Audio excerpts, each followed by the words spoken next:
know that today it's a new day. It's a new Saturday, and today's our 15th BU part affiliate of Zahara stream, looking at how we can come together in solidarity, learn from other women. And today we're so excited and grateful to have Towani Clarke.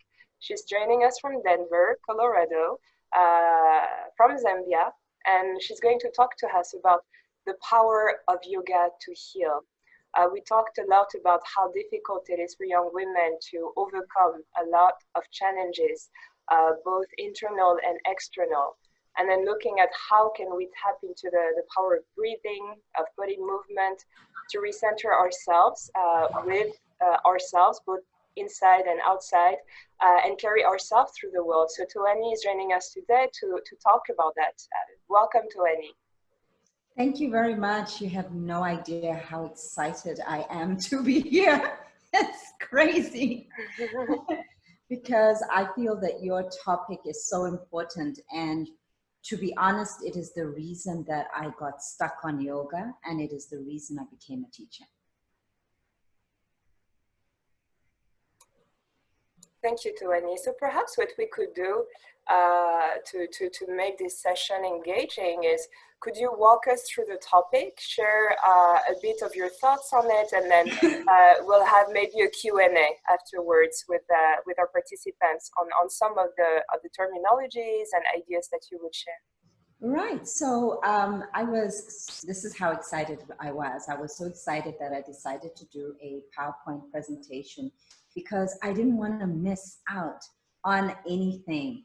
So this is what I prepared for us. I'm just going to share my screen. I hope that it's working. Oh, fantastic. You know, I'm using this screen share on Zoom. I've been on Zoom so many times, but this is actually the first time that I am able to just look at the screen share option. Right, so what we have over here is, you will see my logo for Kuthuta Yoga, and in the logo you will see that there are 3 circles. This is also very important to the healing aspect and the power of yoga to heal, because we are not just our bodies, we are also our minds and emotional beings, and we are also spiritual beings. And this is why you find that I have these 3 circles in the Kuthuta Yoga. Now, I just want to speak about energy. I thought the best place to start this conversation, if we want to understand healing, we need to understand energy, because everything in life is really about the energy. This is a picture of my altar, and there's a whole lot of energy going on here. On even just the physical dimension, you can see the smoke from the incense, you can see something which is solid turning into gas, and you can see the flame of the candle, which was solid, which became liquid, which is now turning into energy. There's the sunlight, which is coming in through the window, and which is keeping those plants growing. So energy is dynamic, not just on a physical level, but also on the emotional and on the spiritual level. And it shifts. If we think of water, even if we think of the water cycle, it comes down as rain. If it's really cold, like it can get in the US, and some parts of Africa, you go really high, you get ice, but then when it can melt and it can evaporate. So we have energy moving. It can be positive, it can be negative, it can be passive, it can be active, and we can change it, because we ourselves are energetic beings. We think of ourselves just as our body. So my body, my skin, we can touch ourselves, we can feel where our skin ends. But this is not just the end of us. There's energy, our spirit invigorates us. And in yoga, we say our energy, our aura extends, and even science can pick up the heat that comes up from the body, the electromagnetic waves that come from the body.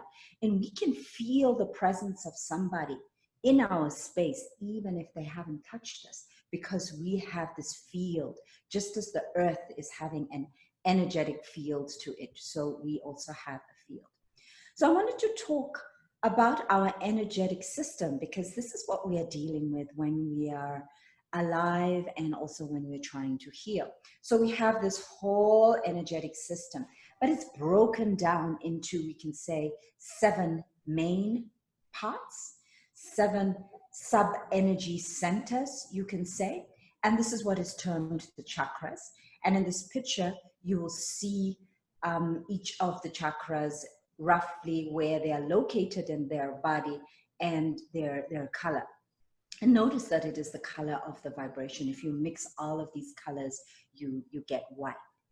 Now, for us to be healthy, the energy needs to flow from all parts, from the red at the bottom, going through all the way up.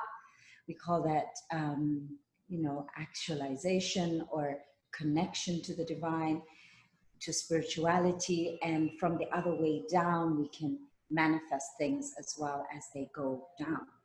And we really need to have access to all these parts of ourselves. And each part is characterized by a different emotion. And this is which is really important for our healing. The red is connecting to our legs and whether we feel safe or not. The sacred area, the sacrum, the orange is connected to our pleasure and our ability to flow through life. The yellow of our stomach, of the solar plexus, is connected to whether we are confident in who we are and have the energy to go through with life. And the heart, which is green when it is closed, but it is pink when it's open, is about love and connection to others. And our throat is about affirmation. It's about speaking our truth. It is about being in our vocation. And indigo at the brow is about vision, to be able to see a path forward. And then finally, we have the top one, which is really all about our purpose. Why are we here in our life? What is the purpose? And a lot of us will think that, or will feel that our purpose is beyond us and is beyond this life. It's why am I here at this particular moment? Now, trauma can enter the system. What happens when we are traumatized? We tend to be traumatized in a particular area of our body. It could be physically in that area in terms of a physical trauma or a physical abuse, or both. When we are fearful, this will lock in the bottom part of our body. When we are angry, we will get sick to our stomach, or it could be grief. We could be heartbroken. You know, sometimes things happen to us and we're just stunned. We can't even talk. Some people actually lose their voice and cannot talk at all. So we become tongue-tied. We can become disillusioned. We can feel lost, don't know our way anymore. Now, the problem is that when all this is locked up, it means that we cannot access all aspects of ourselves, and we feel ill at ease and disease. And if this trauma, if this energy that came in as trauma remains locked in our system, we can feel dis at ease. And if we don't deal with it, it can actually lead to disease. Disease can start from not dealing with things at an emotional level. We can transform the trauma though. And this is for me the most exciting thing. From trauma, we can go to transformation. And here I have a picture of a sweet potato plant. Sweet potatoes are one of the things that we eat back home in Zambia. And this is a sweet potato that was sprouting, and I cut it in two. So you can say it was traumatized. But look at how it is actually thriving here. It's just in a bowl of water, and it's ready now to go into a bigger pot and just keep growing. And the trauma of being cut into two actually means that we have twice the amount of growth here than if I had just one sweet potato. So all of us go through trauma of some form or another. It could be big, it could be small. For me, I think the issue is not so much whether we go through trauma or not. It is how we handle the trauma. Of course, we cannot judge another person's trauma. What maybe looks small to someone from the outside is not necessarily small to that person, and vice versa. But I do notice that some people don't really recover from some of these small traumas, while others seem to be able to recover from large trauma, from abuse at early age, or like Mandela being locked up and not seeing his family, being with his loved ones for 27 years and going on to do really great things. Like I'm sure many of the women in this community, especially in the mentors and the young women, have already overcome so many things just to be here. So for me, it depends not on the trauma that we're going through, but how do we handle this trauma? Is it a foe? Is it our enemy that stops us? Or is it the fuel that helps transform us and lead us to be greater selves and be greater people? Our body, in this process of transformation, of healing and transformation, the biggest tool that we have, a great tool that we have, is our body. And in yoga, we work with our body, our mind, and our spirit. And all forms of healing will work in one of these ways or all of these ways. And we transform in the healing process. From healing, I will say from healing, going beyond, going into transformation. We change in our bodies, in our minds, and in our spirits. How do we do this? Yoga helps us do that by one. I've got about 5 points that I wanted to share today on how yoga can help us. First is yoga helps us be real. It helps us feel. Of course, yoga is different and it depends on the style and the teacher and how it is taught. But I'm really talking about here yoga generally, but specifically to the hatha type of yoga, which is more the traditional type of yoga that comes from the source in India, and the type that I like to teach, and we teach, the teachers in Kuthuta Yoga teach. Yoga grounds us. It makes us fully present in our body so that we can feel what's going on in our bodies, our minds, and our spirits. Because when we're traumatized, sometimes it is so crazy that what we do for our safety is we actually can have an outer body experience. Because of all the trauma that is happening, we don't want to be in our body, particularly if the trauma happens when we are young. That is a coping mechanism at the time, but it doesn't help us if we continually stay out of our body, or if anything happens, we feel unsafe, we leave our body again. What we need is to be present and feel. What we can feel, we can heal. If we can't feel it, if we can't access it, then we can't take the step from there. Yoga helps us increase the awareness of our body and our mind through the poses that we do. We connect with our body, with our breath. Our breath helps us connect to our emotions. Notice that if you're trying not to cry, you'll take a deep breath and hold it in. I'm quite an emotional person, so I know about that. We hold our breath, and that way we know that the tears are nothing. And once we start to breathe, once the breath can flow, then the emotions can flow. Let us not have any emotions. And this is a guideline in the Kuthuta Yoga classes. No judgment. Guideline number 2. Be present. Allow whatever needs to come up to come up. Now, I'm not great at singing. Part of my healing is to accept who I am and be outspoken and not shy just because maybe I'm not the greatest singer, or someone in the past told me I'm not the greatest singer. And it doesn't matter if we're not the greatest. Let us have joy in doing what we like to do. And I wanted to share some lines from my favorite song, Joan on Trading. Some of you may know Tracy Chapman. She kind of sings in that style. Both of these may be behind. This was in my parents' generation. And One of my favorite songs by Jonah Antirating is Show Some Emotion. And it goes something like this. Show some emotion, put expression in your eyes, light up if you're feeling happy. But if it's sad, then let those tears roll down. Come on, try. So we need to let our emotions flow. I know this is not always the case, and there may be situations where it's not safe to do this, but we need to find that safe place where we're able to do that. Yoga class with a safe place with a teacher and a group of people can be one such safe place. And I was listening to the last presentation. It's to find people that we can feel safe with, where we can connect to those feelings and accept all the feelings.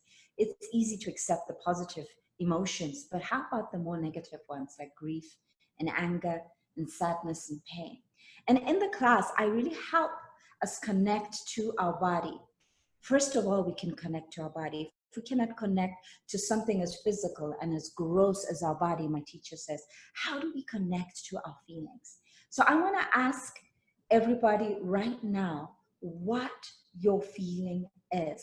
And just to take a moment right here and write in the group what you are feeling.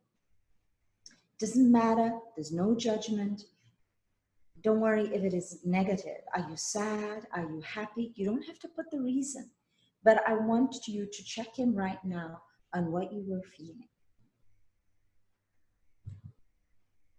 Once we have felt, it doesn't help just to hang on to that emotion. A lot of the time we are stuck with an emotion because we are resisting it. We don't want this emotion to come into our life and we're stuck with it. Or we take it in and we stay with it. So the first step is to feel it, but the next step is to release this emotion. Because a lot of the time it is from something that happened in the past and we want to move beyond. Yoga helps us release this emotion and keep the energy flowing so that we can access all parts of ourselves.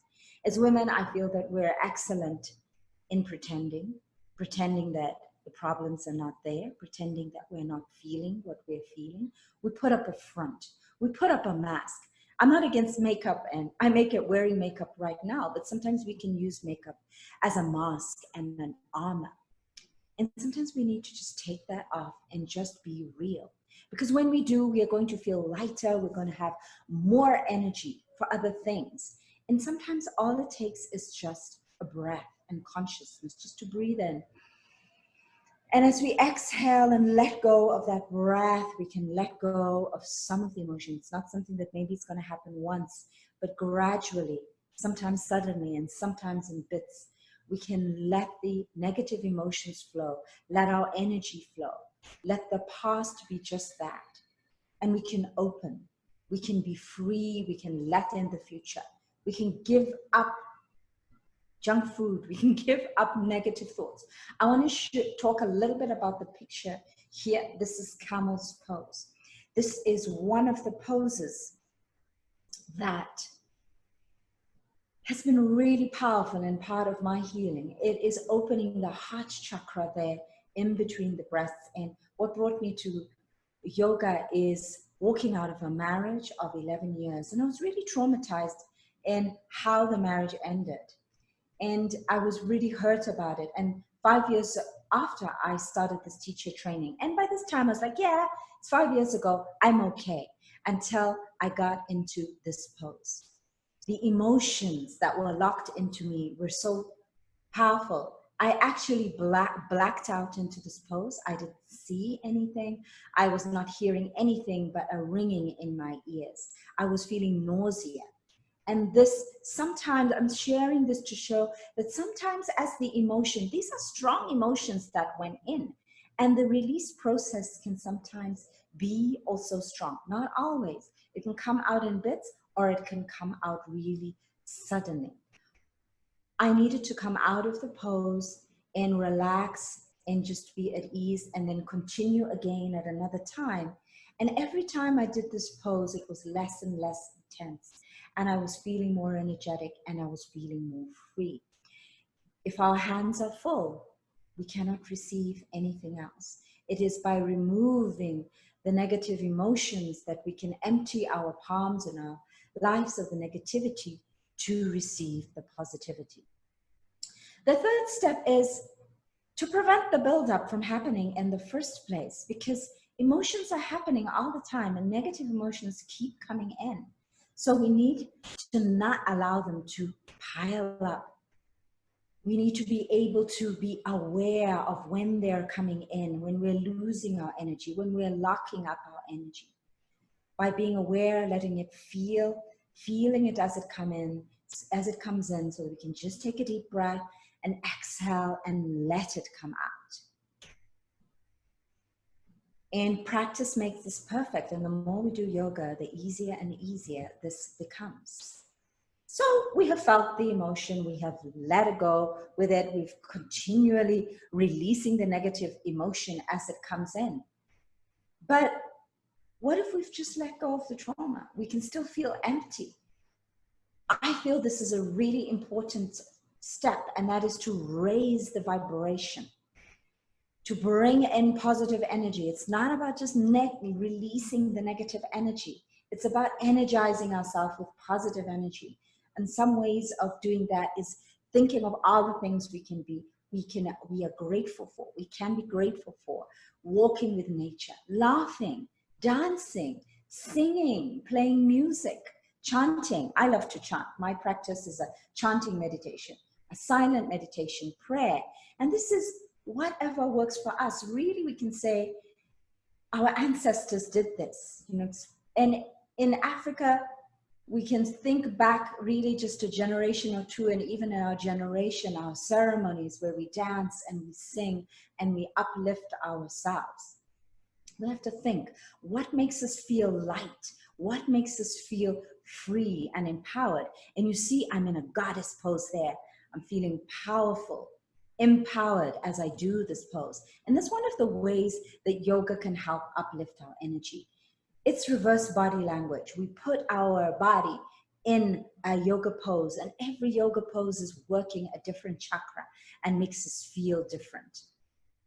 When I need to feel strong and grounded, I come into a lot of standing series, warrior poses. There's a warrior in all of us. It's also what we eat. What we eat can increase our vibration or lower our vibration.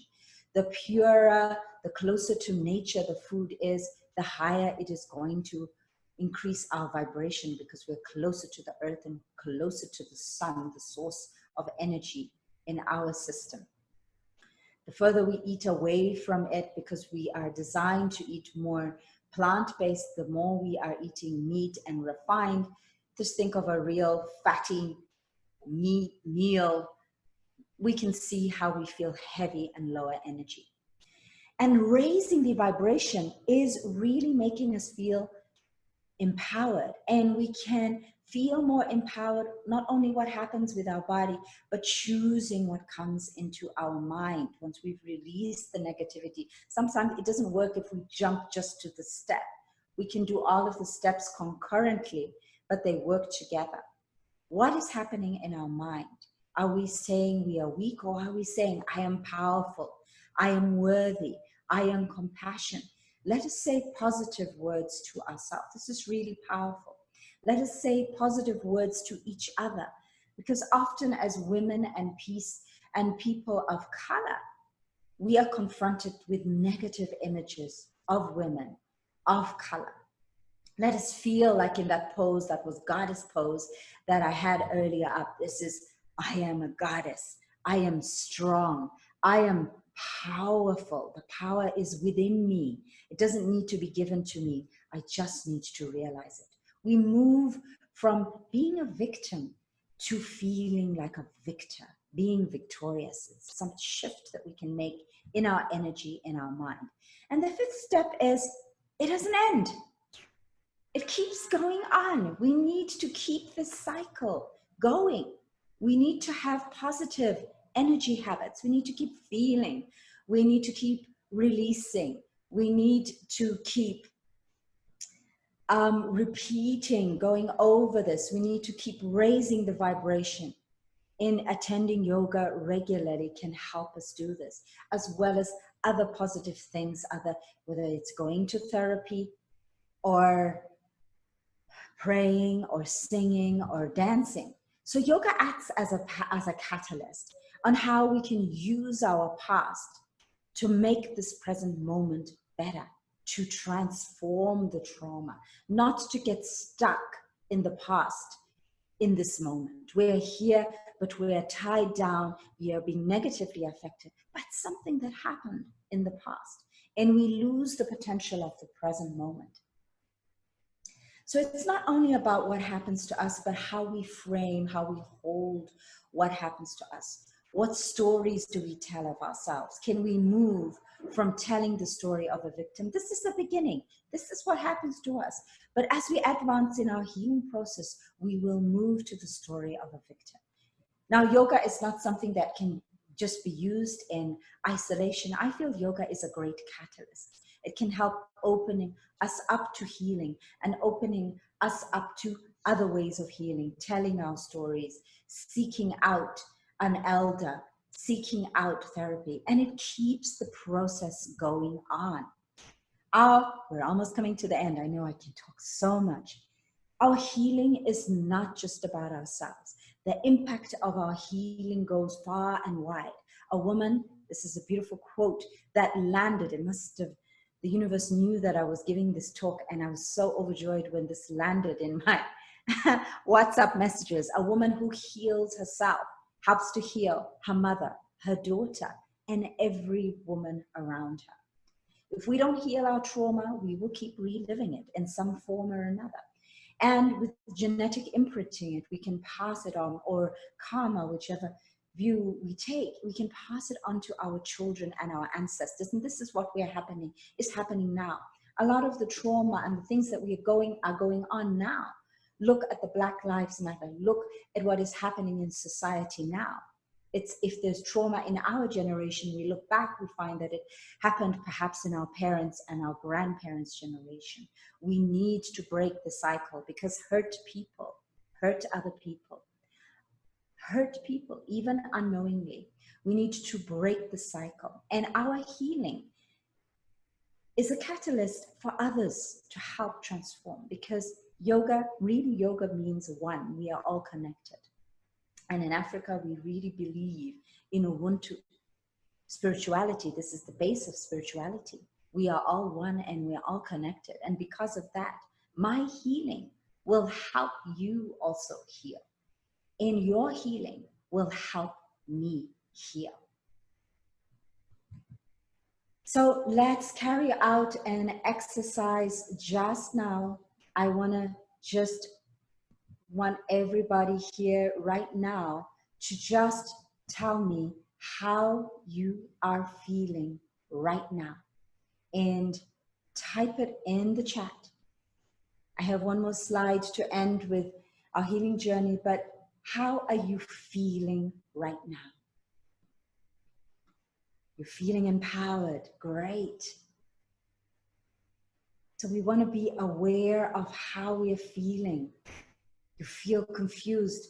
Let us be honest with what we feel, whether it's negative or not, whether you feel sad because something came up. What is important is you feel tired and you feel in pain. Great. This is a safe place. This is Zahara's dream circle. So we can be safe to feel and to say that. So it is important to feel. Any other feelings, keep the feelings coming up. And now think about how you can let go. If there's pain, just take a deep breath and see if we can release some of the feeling. If we can open up, we can release. And we can keep doing this and keep checking. And now at the end of this presentation, I want us to smile. I want us to tell ourselves something positive. I want us to tell ourselves something positive that is true. It's not fake talk. We can share positive things about ourselves.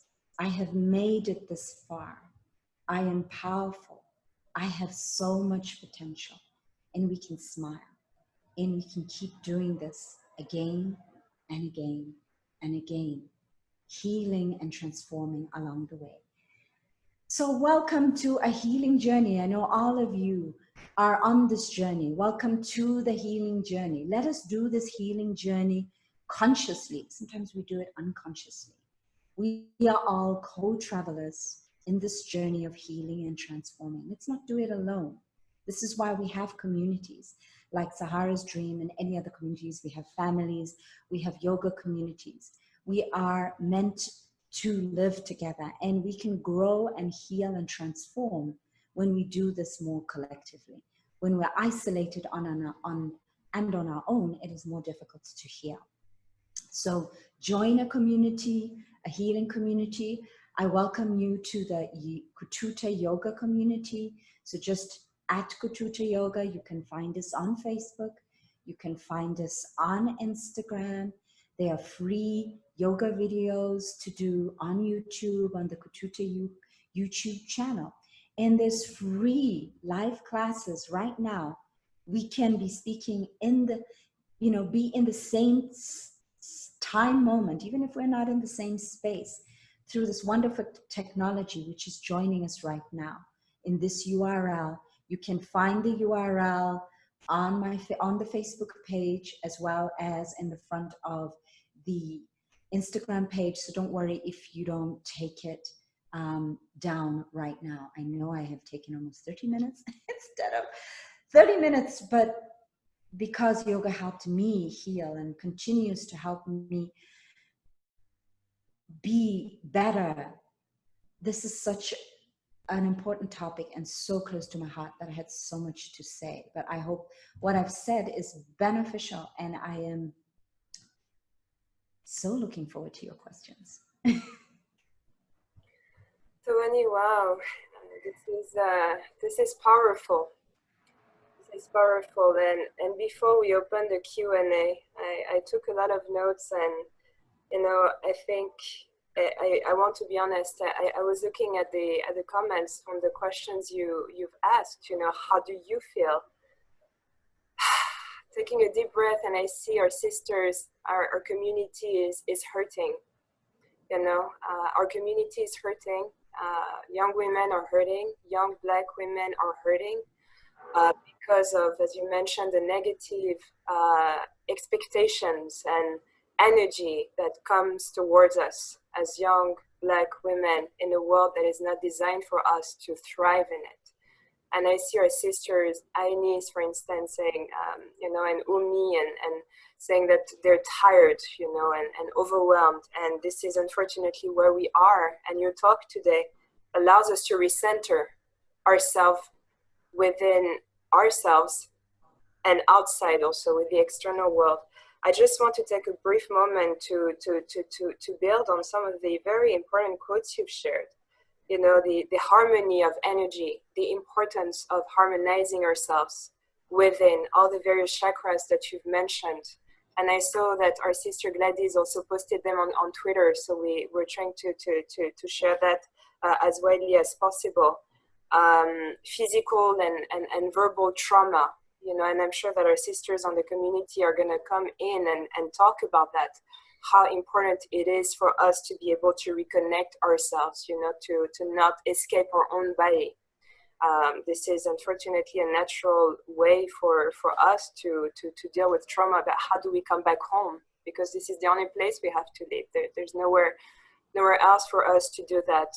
The last one that I really love that you said and shared is being victorious by transforming the trauma, using the past, no matter how hurtful and difficult it was for us to be able to move forward, and this is what Zahara's Dream is about. It's really a community to look, how do we move forward? How do we tap into that energy of sisterhood, of radical love, and of understanding, that we are energy beings, and we have dreams and we have aspirations, and we need to make sure that they're not sidelined or silenced or repressed. So this is really where we're coming from with Zara Stream, and I want to share on a personal level.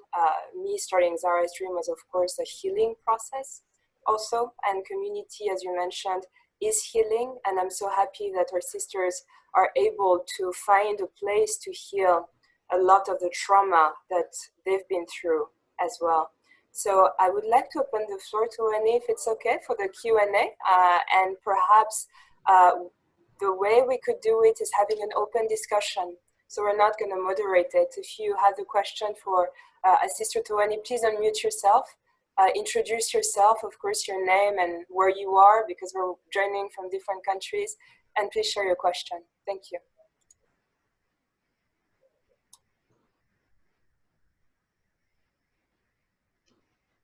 And while we're waiting for the questions, interject me at any point. The fact that people have written down what they're feeling, that is the first step. You are feeling, because I think it gets to a point where you stop feeling, where you get so exhausted that you just don't want to feel anymore. So the fact that you can feel tired or feel in pain is the first step. And it is exhausting. And this is why I really talked about the importance of how do we recharge ourselves. And there are tools out there, and I'm welcoming you to use the tool of yoga with me.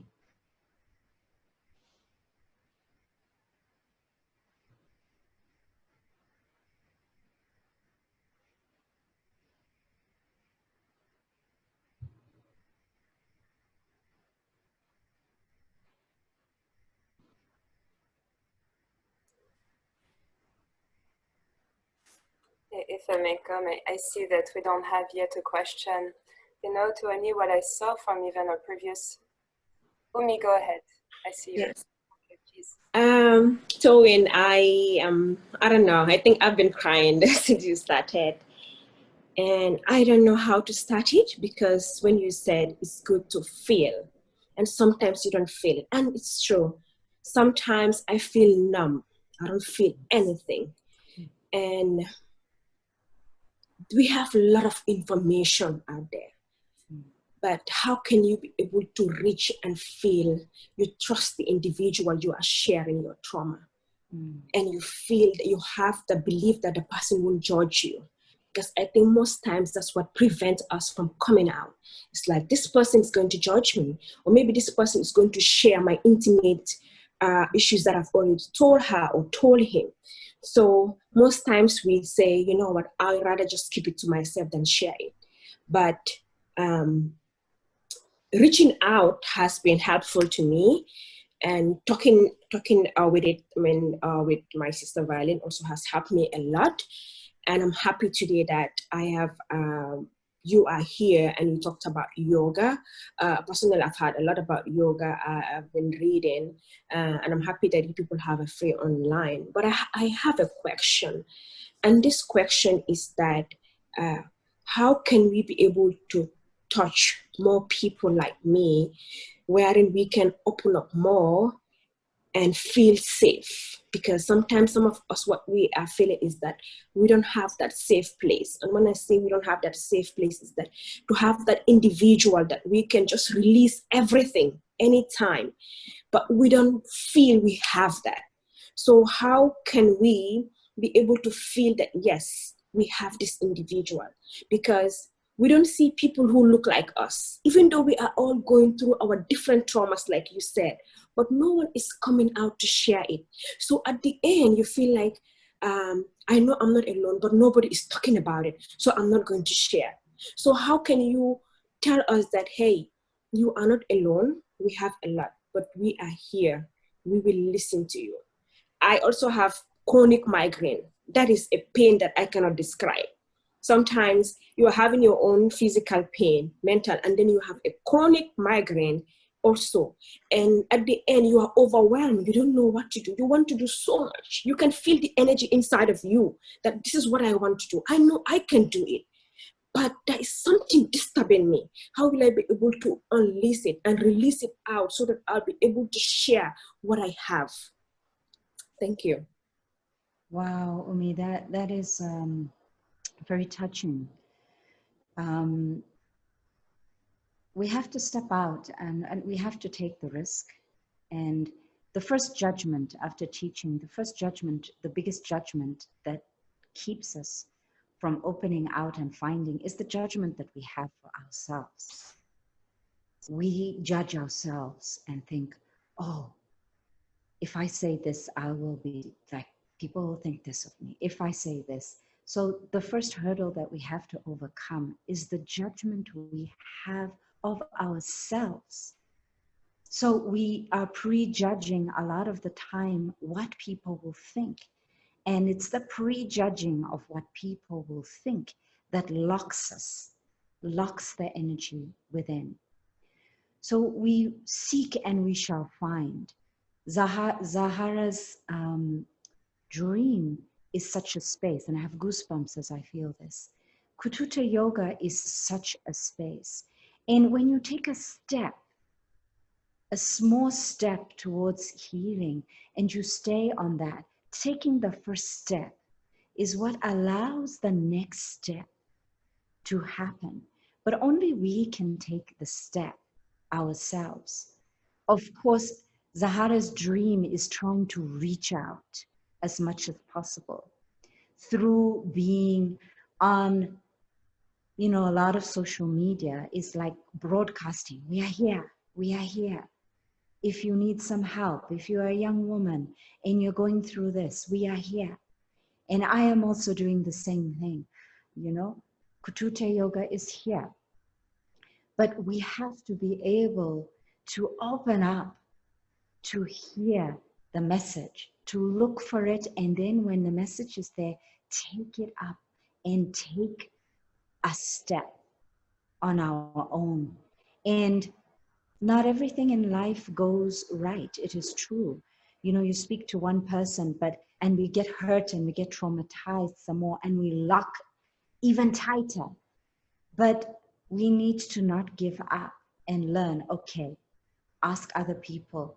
And it is true. I loved, Umi, what you said. You know, one of the most powerful things we can do to help others heal is to open up ourselves. When you go into a space, you know it is safe if you feel, you can see other people opening up, you know? I open up about me going through a rough first marriage and how this had an impact on me. And Umi opening up about what is going through her. And you can see what the response is. No one is judging Umi negatively. And I don't feel judged here. Then, I mean, this is some of the signs that this is a safe place. And as we open up, we give permission for other people to open up. This is why I say our healing is connected. I don't know if that helps. And yes, the migraines, this is one of the symptoms that the energy is locked and we are not dealing with it. So I invite you to class and try yoga. It's not for everybody, but it's for a lot of people. And we don't know until we try it. And if we don't do it regularly, we don't know. You cannot eat once a month and say that you're going to be satisfied. A lot of these things, we need to try them daily, weekly, over a month, and then we can say whether it works or not. Healing is not something that's going to happen like necessarily like this. Sometimes, yes, maybe we have a moment where we get it, but other times it's a process and we need to be involved in this process. There is a question that I would like to answer is how do you deal with pain that comes and goes when you moved from the trauma and you're no longer traumatized? That is exactly, thank you very much. This is a very important question. The trauma may have passed. Sometimes the trauma is still ongoing and we need to value ourselves as much as possible. When we value ourselves, when we start to realize how important and how precious we are, we realize, and as we grow up, obviously it's not very possible with children, but as we grow up, we can remove ourselves from the negative situation. But even after we have removed ourselves from the negative situation, the negative energy of the trauma can be locked in our body. And because it is still in our energetic system, this is why it surfaces every now and again, and we relive it.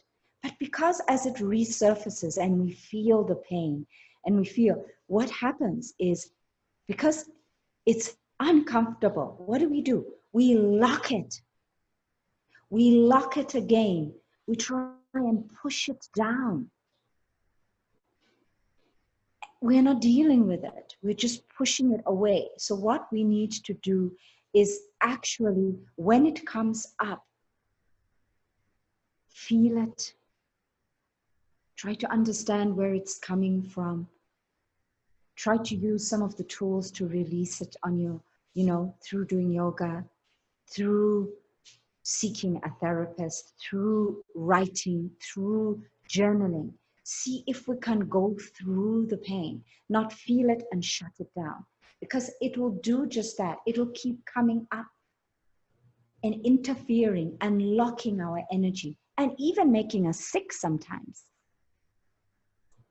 I hope that answers the question. I don't know if there is any other question.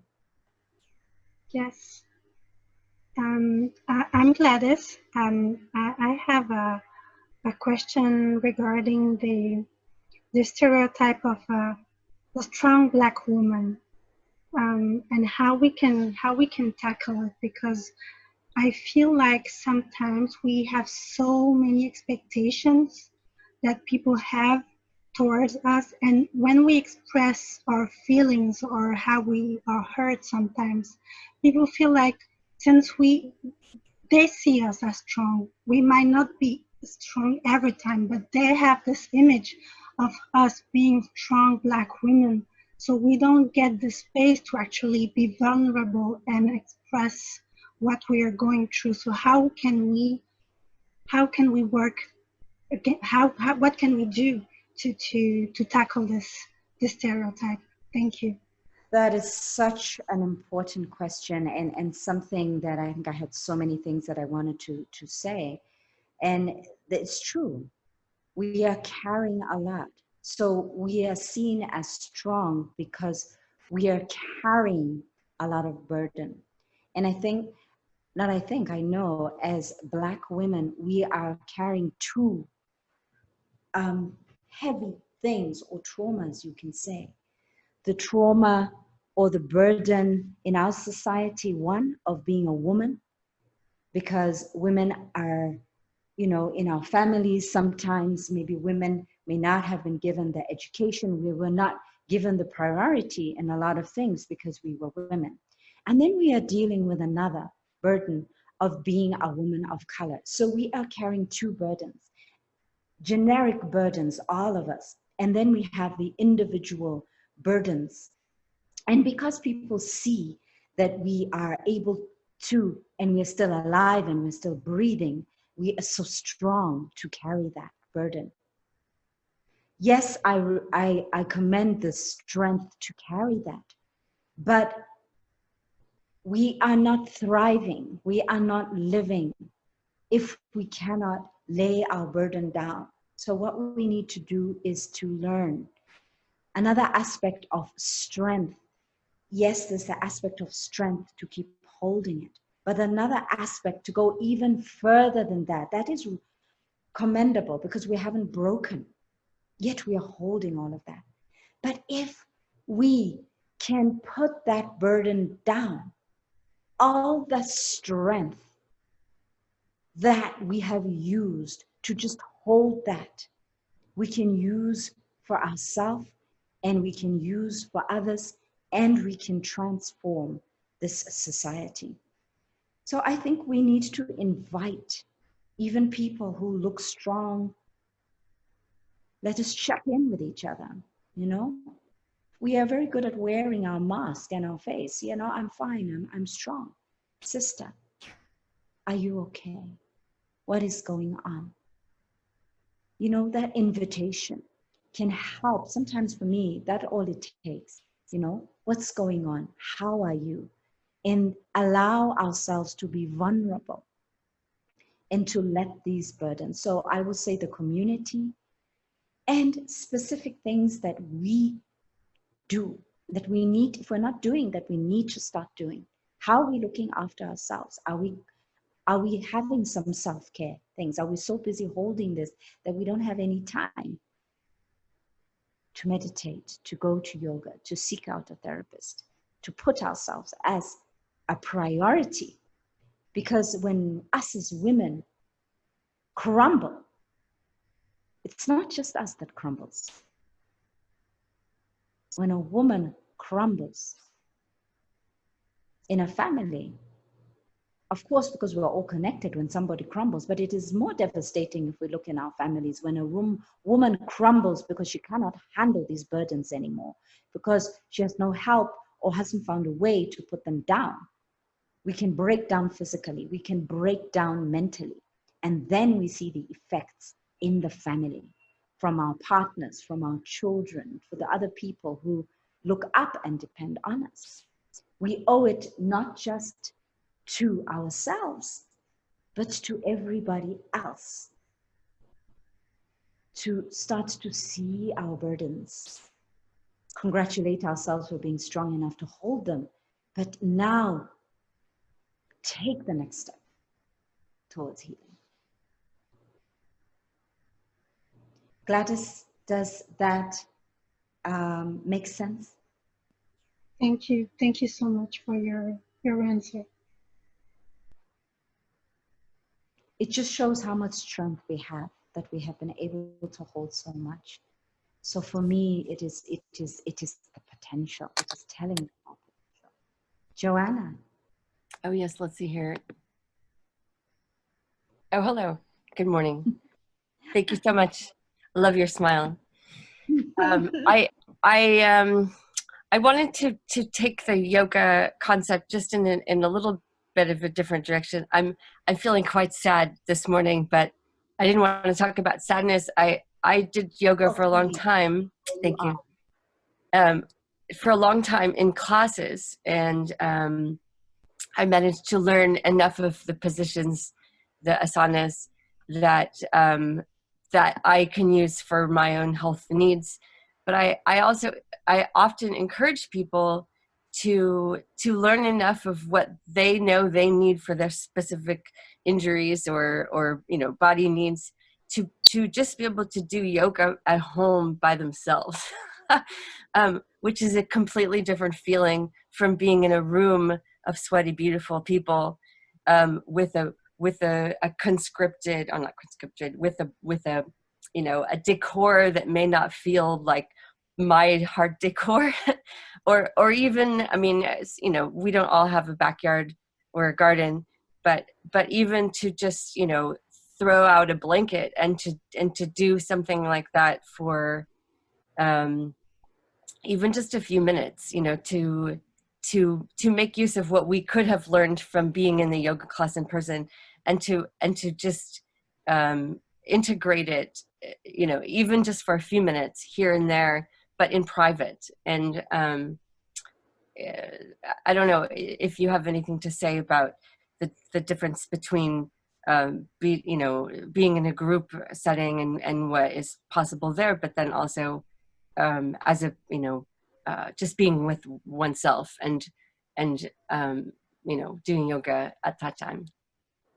Joanna, that's amazing. Thank you so much for that.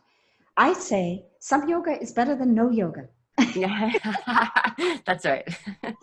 So if all that you can do at the moment is on your own, and we're in places with varying degrees of lockdown, in some places the studios are not even open. Right. And yoga studios also differ. I agree with what you're saying. You know, the personality, the styles, there's so many different styles of yoga. Mm-hmm. And one, it may not really work, some may not work for us. So maybe we'll need to test. Personally, I am not for the type of yoga which is in vogue. It's not working for me. Which is what? Which is in vogue. The vinyasa, faster yoga doesn't work for me. Not that it will not work for someone else and not help someone else with their healing. Maybe that will work for them. But for me, the slower, slightly slower, not as slow as yin where we hold for maybe 15 minutes, but we're holding. Because when we hold a position and stay in the position for a little bit of time, it gives us time to check in with the body. So it matters. I think we mustn't just go to one yoga class and say, oh, that didn't work for me. Experiment with different yoga classes and find the style that maybe works to you and also the teacher that works to you. That's right. I would say start off first, as you had mentioned, with a class because it is difficult to understand the poses or understand part of the mindset and the philosophy on one's own in the beginning. Correct. Yep. So it is usually we advance faster and deeper if we have a teacher and some guidance. But in the lack of having a physical teacher in front of us, we can have a virtual teacher. So we can, you know, we are lucky to live in a digital age and we can join virtual classes, recorded classes, or even better still, live classes. And then when we get the hang of that, when we don't have time to go for a class, then we can do it on our own. And it becomes it can become a daily part of our life. And I'm reading the what is said in the comments, like you're feeling nervous and you're feeling exhausted. One of the benefits of yoga, when I ask my students after class, how do you feel? The number one thing they say is calm, energized. A lot of the other things that we do exhaust us, but yoga is one of those few things, one done in an environment that is conducive with a teacher that we are aligned with. We feel our energy. We are calm, but we have now energy to do other things. And when we get that experience in the class, we can then repeat it on our own. If we could even spend, it doesn't have to be expensive, it doesn't have to be time consuming. Can we invest 20 minutes of our time on ourselves in a day once? 20 minutes to do even some self-care routine, whether it is yoga, you could do a 20-minute routine every day. That will make a huge difference in our lives. Eventually, we will start to see things shift. It's experiential. It's difficult for me to talk about it, but you have to experience it. So I'm inviting everybody to experience it. It's like me telling you, oh, you know, mango. I love mangoes, eh? Yeah. Come from, they grow mangoes, like so nice. It's like succulent, it's soft, and you'll be like, yeah, sure, mango is nice. Hey, you will not know until you taste mango like straight from the tree. Then you will know how nice mango is. Yeah. So we need to try it and start off collectively, then move to the individual. If the individual is the only thing, don't worry, take a step, start today, your first class or first class in a while. I also, one other thing that is helpful for people, I find it inspiring every time I roll out my very thick, let's see here, my thick yoga mat, not the flimsy one, you know, the very thick one, so that it's actually very comfortable, even just to lie, you know, on my back on the floor, you know, in an investment in that kind of thicker yoga mat. I don't know if you know what I'm talking about. It's like this thick. It's it's not the flimsy one that's like this color. And Joanna, don't even worry. You know, when I started yoga, I didn't even have a mat. Right, right. Well, I mean, a blanket, a towel, anything, you know. Exactly. Like you said, you talked about rolling out your blanket and taking it out into the garden. Yeah. You know, so many excuses. Oh no, oh no, I don't know where to go. No, let's stop making excuses on taking care of ourselves. We have to invest time and energy in ourselves, in taking care of ourselves and healing ourselves. It's not going to happen magically. Maybe sometimes it can. Yes. But let's not bank on it. I'm not putting that list. All options are there, but we need to invest the time to go online to find the teacher. They say when the student is ready, the teacher will appear. Yes, that's beautiful. I love that one. I'm here. If anyone wants one, if I'm not the right one for you, no worries. Go find another one. I will be so happy just that you are doing yoga and advancing on your journey. Thank you so much. Towani, Joanna, how powerful. I love the last sentence you shared, Towani. You know, once you're ready, the teacher will appear. And appear to us for Zahara's Dream Community to discuss healing. This is the moment I dislike the most, which is looking at parting ways. I have the clock on the other side that is reminding me that unfortunately we have about 5 minutes to look at some final, perhaps one last question, and your final thoughts, Towani, your final guidance for us as young women to use yoga and the power of breathing to really heal and move forward. Thank you. My parting words would be the power is in our hands to start the process. As long as we are breathing and we have a body, there is something that we can do. So take that step. The body, our energy system, has an incredible capacity to heal itself and transform. The healing of, I have goosebumps even as I say it, the healing capability of our energy system is so amazing that it can even use trauma as food, as energy to be even better, even more amazing than we are now. We just need to take the first step of reaching out and doing what we can now. Reaching out for help is an important first step. Connecting, because we are not meant to be alone. Reaching out is connecting, and energies can flow, healing energies flow between us. And I think as women, we have always had, in the best scenarios, our healing circles, our friends, our girlfriends, our mothers, our aunties, our spiritual guiders and teachers. Let's connect to all this empowerment that is within us and in the people around us.